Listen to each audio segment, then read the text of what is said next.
lai pilnībā izbaudītu gaming šo pieredzi, manuprāt, ir ļoti nepieciešams kvalitatīvas austiņas, un šajā gadījumā man tika iedotas HyperX Cloud 2. Austiņas izmēģināju gan spēlējot spēles, gan klausoties mūziku. Teikšu godīgi, iespējams, man nav tik unikāla dzirde, tāda super dzirde kā citiem cilvēkiem, kuri spēj tur izbaudīt katru mūzikas, arī caur šādām austiņām, mūzikas tur nianses un tā. Tāpēc man tieši klausoties vienkārši mūziku, īsti nebija milzīga atšķirība starp kaut kādām citām austiņām.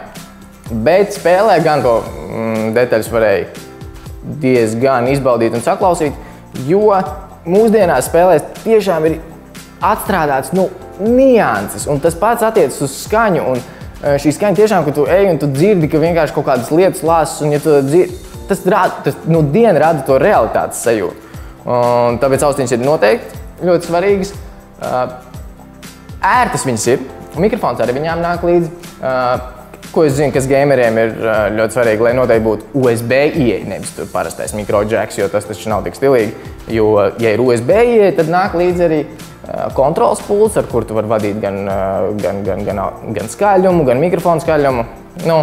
Kontroli pār, lai nebūtu jāpamet spēle droši vien.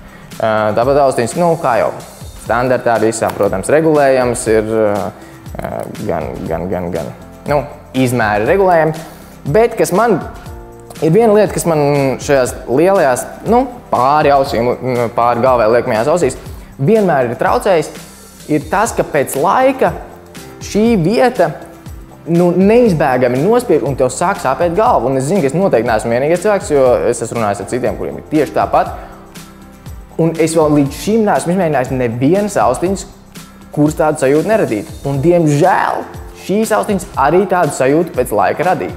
Bet ne ļoti tādu, ka tu vairs nevari izturēt, kā ir bijis ar citām. Tad viņas vienkārši bišķīt pārgroz uz priekšu uz apakaļ, un tad vienkārši viņas nespiež visu laiku uz to vienu punktu.